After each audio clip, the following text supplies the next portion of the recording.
దేశ స్వాతంత్ర్యం కోసం సైనికులు ఎంతో త్యాగం చేశారని, అలాంటి వారి మధ్య స్వాతంత్ర దినోత్సవ వేడుకలు జరుపుకోవటం చాలా సంతోషంగా ఉందని ఒంగోలు పార్లమెంటు సభ్యులు మాగుంట శ్రీనివాసులు వెల్లడించారు. 79వ స్వాతంత్ర దినోత్సవం సందర్భంగా ఒంగోలులోని కర్నూలు రోడ్ స్టేట్ బ్యాంక్ వద్ద మిలిటరీ విశ్రాంతి ఉద్యోగుల అసోసియేషన్ ఆధ్వర్యంలో ఏర్పాటు చేసిన జాతీయ జెండాను ఎంపీ ఆవిష్కరించారు. అనంతరం ఎంపీ మాగుంట మీడియాతో మాట్లాడుతూ ఒంగోలులో అమర్ జవాన్ స్తూపం ఏర్పాటు చేయాలని మాజీ సైనికులు ఎప్పటి నుండో కోరుతున్నారని, ఇక్కడ ఎమ్మెల్యే దామచర్ల జనార్దన్ రావు సహకారంతో దానిని ఏర్పాటు చేస్తానంటూ హామీ ఇచ్చారు. అలాగే క్యాంటీన్ కూడా అడుగుతున్నారని, దానికోసం కృషి చేస్తానని తెలిపారు. మాజీ సైనికులకు సంబంధించి హాస్పిటల్ అడుగుతున్నారని, ఈ విషయమై కేంద్రంలోని డిఫెన్స్ అధికారులతో మాట్లాడుతున్నట్టు ఎంపీ మాగుంట శ్రీనివాసరెడ్డి చెప్పారు. ఈ కార్యక్రమంలో మాజీ సైనికుల సంక్షేమ సంఘం రాష్ట్ర అధ్యక్షులు నెప్పల్లి నాగేశ్వరరావు, జిల్లా అధ్యక్షులు ఆలపాటి వెంకటేశ్వర్లు, బొమ్మిడి వెంకటరావు, తుల్లూరి వెంకటేశ్వర్లు పాల్గొన్నారు.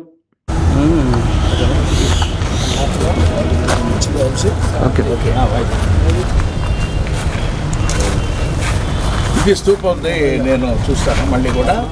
ఒంగోలు పట్టణంలో ఎక్స్ సర్వీస్ మెన్ అసోసియేషన్ వారి ఆఫీసులో ఇప్పుడు 79వ స్వాతంత్ర దినోత్సవం సందర్భంగా జెండా ఆవిష్కరణ కార్యక్రమం జరుపుకున్నాం. స్వాతంత్రం కొరకు అసలు బాసిన మహానుభావులందరూ కూడా మనల్ని ఎప్పుడు కూడా ఆశీర్వదిస్తూనే ఉండాలని మనం కోరుకోవాలి. 79 సంవత్సరాలు ఎంతో ప్రగతిని కూడా మనం సాధించాం.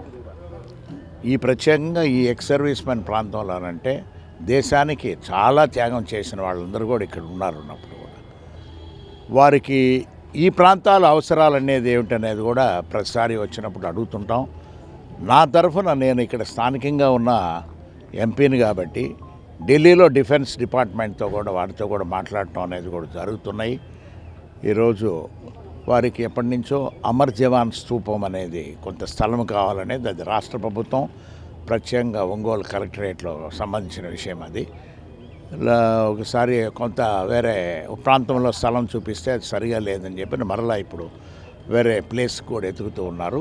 అది కూడా సోదరుడు దామచర్ల జనార్దన్ గారు కూడా ప్రయత్నం చేస్తూ అందులోనే అమర్ జవాన్ స్తూపంతో పాటు ఒక క్యాంటీన్ కూడా అక్కడే నిర్మాణం చేసుకుంటామని అన్నారు. అది కూడా మంచిదే. అది ఇక్కడ వసతులు అనేది ఏర్పరిచే దాని కొరకు ఎంతో కృషి చేస్తూ ఉన్నాం. హాస్పిటల్ ఒకటి కావాలి, CGHS.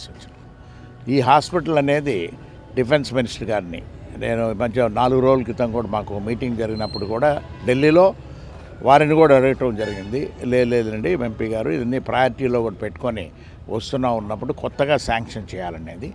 ఆయన మీ ప్రాంతంలో ఎంతమంది ఎక్స్ సర్వీస్ మెన్ ఉన్నారనేది ఉంటేనే దాన్ని బట్టి వీలవుతుందని, అందువల్ల మన వాళ్ళందరినీ కూడా నేను కోరాను. నేను పదే మామూలుగా ఇక్కడికి వచ్చిన వాళ్ళు 5,000, 6,000, 7,000, 8,000, 9,000 ఉందని ఎవరికి వాళ్ళు చెప్తూనే ఉంటారు. నేను కూడా అక్కడికి వెళ్ళి మాకు 9,000 మంది ఎక్స్ సర్వీస్ మెన్ ఉన్నారు గిద్దలూరు ఈ ప్రాంతంలో అనేది.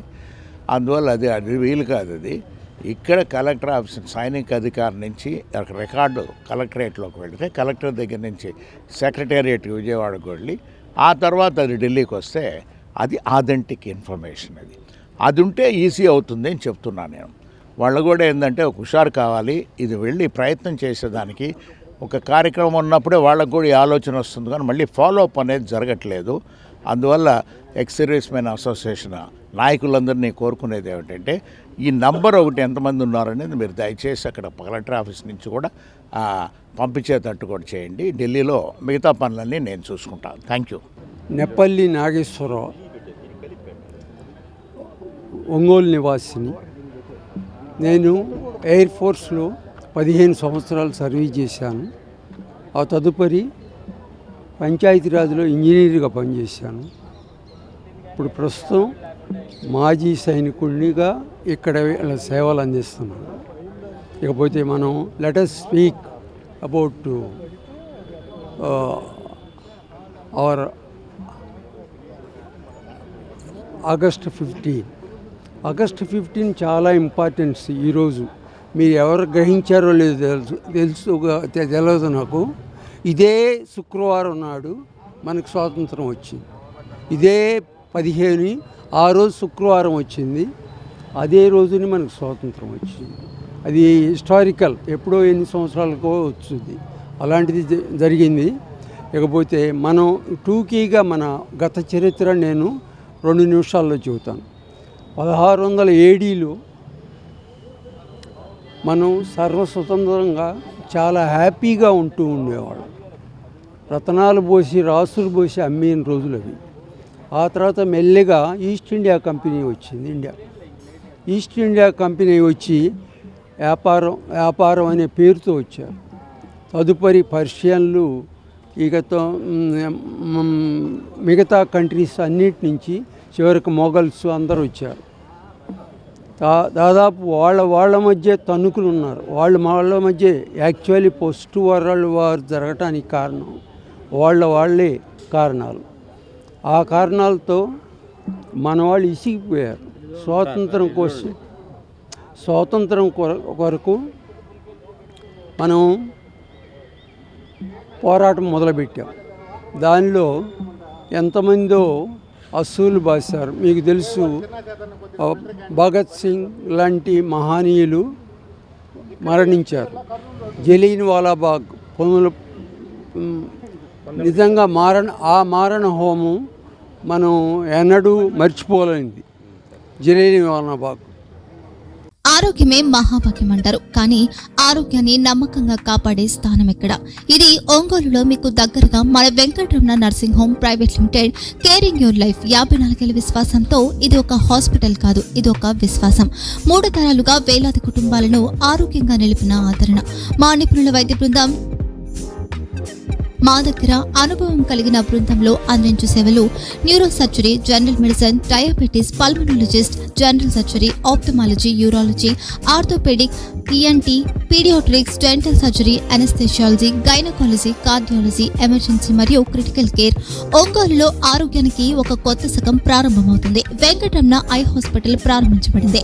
కంటి ఆరోగ్యానికి ప్రత్యేక పరిష్కారంగా ప్రభుత్వ ఉద్యోగులు, రిటైర్డ్ ఉద్యోగులు మరియు వారి కుటుంబ సభ్యుల కోసం EHS ద్వారా వైద్యం. క్యాష్లెస్ సేవలు Medi Assist, Star, GHPL, Aditya Birla, Bajaj Allianz మరియు ఇతర ప్రముఖ హెల్త్ స్కీమ్లు అందుబాటులో ఉన్నాయి. ఆరోగ్యశ్రీ, డాక్టర్ NTR వైద్య సేవా నిధి అందుబాటులో ఉన్నాయి. చిరునామా RTC బస్ స్టాండ్ ఎదురుగా, Kurnool road, Ongole.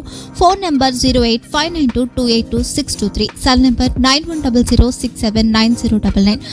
Eye hospital number 9866484770. Website www.venkatramananursinghome.com. Facebook www.facebook.com/VKRNH.